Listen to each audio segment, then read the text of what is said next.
Good morning.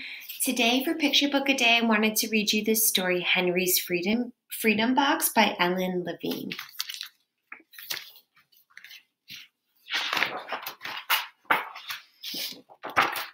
And this is a true story from the Underground Railroad, which I always think makes it so much more interesting. Henry Brown wasn't sure how old he was. Henry was a slave, and slaves weren't allowed to know their birthdays.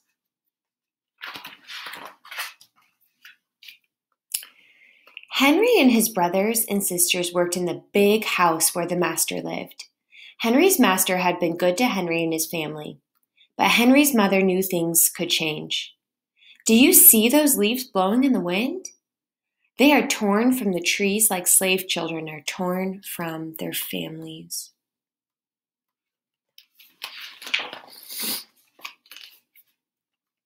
One morning, the master called for Henry and his mother.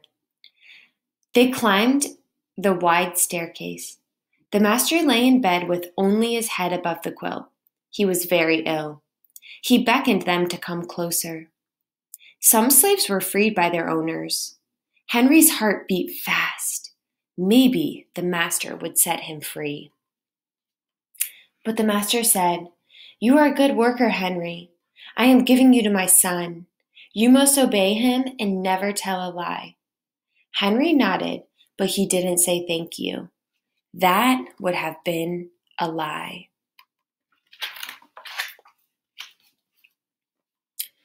Later that day, Henry watched a bird soar high above the trees. Free bird, happy bird, Henry thought. Henry said goodbye to his family. He looked across the field.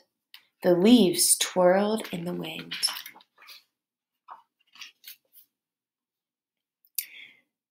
Henry worked in his new master's factory. He was good at his job. "Do not tear that tobacco leaf," the boss yelled at the new boy. He poked the boy with his stick. If you made a mistake, the boss would beat you. Henry was lonely. One day he met Nancy, who was shopping for her mistress. They walked and talked and agreed to meet again. Henry felt like singing, but slaves didn't dare sing in the streets. Instead, he hummed all the way home. Months later, Henry asked Nancy to be his wife. When both their masters agreed, Henry and Nancy were married. Soon there was a little baby, then another, and another. Henry knew they were very lucky. They lived together even though they had different masters. But Nancy was worried. Her master had lost a great deal of money. "I'm afraid he will sell our children," she said. Henry sat very still.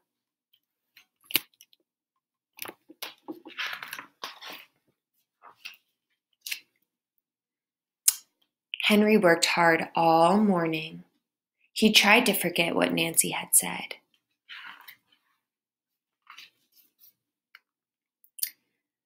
His friend James came into the factory. He whispered to Henry, "Your wife and children were just sold at the slave market." "No!" cried Henry. Henry couldn't move. He couldn't think. He couldn't work. "Twist that tobacco!" The boss poked Henry. Henry twisted tobacco leaves. His heart twisted in his chest.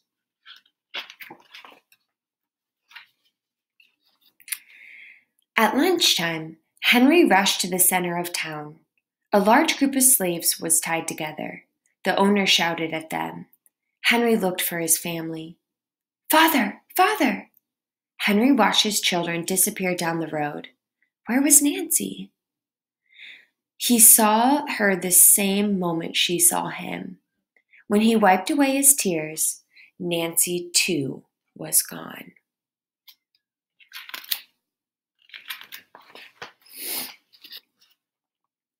Henry no longer sang. He couldn't hum.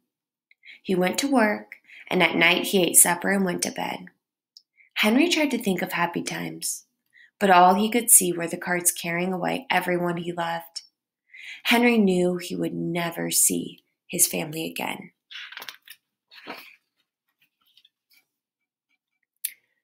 Many weeks passed. One morning, Henry heard singing. A little bird flew out of a tree in the open sky, and Henry thought about being free. But how? As he lifted a crate, he knew the answer. He asked James and Dr. Smith to help him. Dr. Smith was a white man who thought slavery was wrong. They met early the next day at an empty warehouse. Henry arrived with a box. "I will mail myself to a place where there are no slaves," he said. James stared at the box and stared at Henry. "What if you cough and someone hears you?" "I will cover my mouth in hope," said Henry. Dr. Smith wrote on the box, "To William H. Johnson, Arch Street, Philadelphia, Pennsylvania. Henry would be delivered to friends in Philadelphia." Then he printed on the crate in big letters, "This side up with care." Henry needed an excuse to stay home, or the work boss would think he had run off. James pointed to Henry's sore finger, but Henry knew it wasn't enough. He opened a bottle of oil of vitriol. "No!" cried James. Henry poured it on his hand. It burned his skin to the bone. Now the boss would have to let him stay home. Dr. Smith bandaged Henry's hand.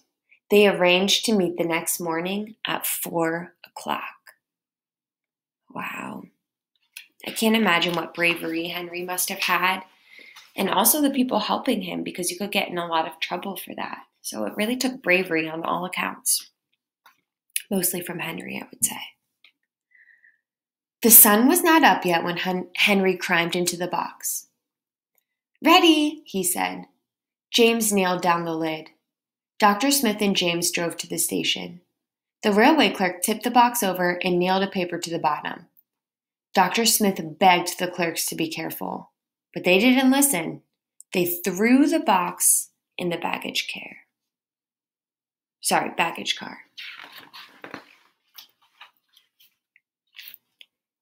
Hours passed.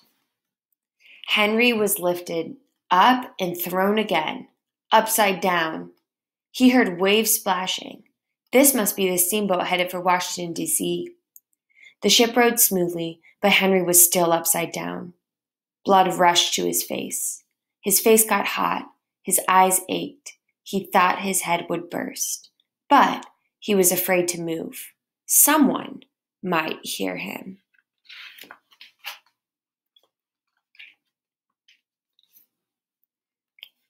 "I'm tired of standing," someone said. "Why don't we move that box and sit on it?" said another. Henry held his breath. Could they be talking about his box? Henry was pushed. The box scraped the deck. Now he was on his right side, now his left, and suddenly he was right side up. I'll kind of zoom in and show you the pictures here. I like how the illustrator kind of took the front off the box so that we could see Henry inside.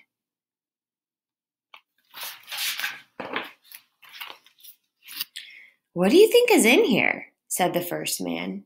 "Mail, I guess," said the other. I am mail, thought Henry, but not the kind they imagine. Henry was carried off the steamboat and placed in a railroad car, this time head up.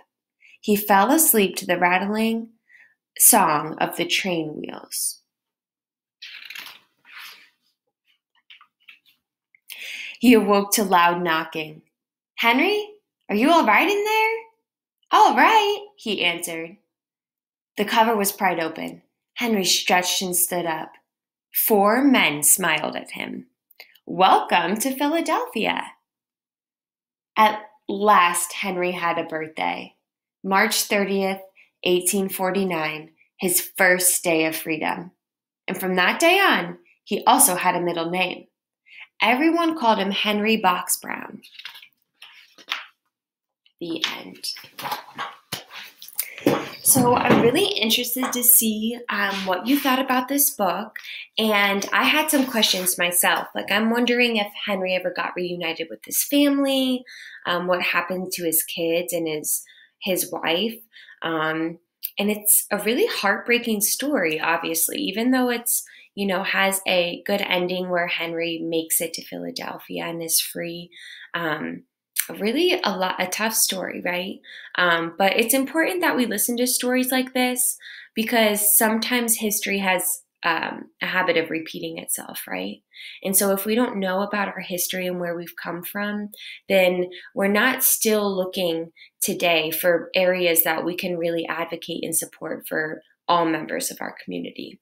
So I'm interested to see what you guys think about this book. I know it's not the lightest topic, but it's a very important topic. So let me know what you think and have a great day. Bye.